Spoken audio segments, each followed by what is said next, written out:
তো এখানে বিভিন্ন গ্রামের মা বাবাদেরকে বলছি, যাদের ছেলে ফোর্সে চাকরির জন্য চেষ্টা করছে, ছেলে হোক বা মেয়ে হোক বা বিভিন্ন স্টুডেন্টদের, মানে তোমাদেরকে এখন যারা পরীক্ষাতে ভালো নম্বর পেয়েছো, বাড়িতে পড়াশোনা করে প্লাস মাঠে যাওয়ার জন্য প্রস্তুতি নিচ্ছ, তোমাদের বাড়িতে অনেক একাডেমির থেকে ফোন করবে, দালাল আসবে, এজেন্ট আসবে, বলবে চলো চাকরি করে দেবো।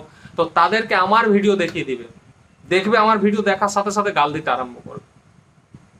তার কারণ আমার ভিডিও দেখে অনেক ছেলে সঠিকটা জেনে গেছে যে চাকরি শুধু নিজের চেষ্টায় হয়। মাঠ মেডিকেল পরীক্ষা যদি কষ্ট করো নিজে বাড়িতে, তবে তুমি পাস করবে, কেউ পাস করিয়ে দিতে পারবে না।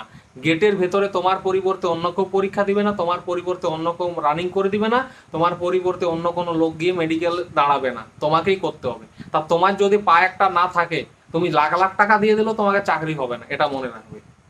তো ঠিক এই জন্যই এরা ভুলটা বোঝাতে খুঁজে, আর আমার ভিডিও দেখে ছেলেরা সঠিকটা জেনে যায়, যার জন্য ওদের অসুবিধা হয় আমার ভিডিও, তাই ওদের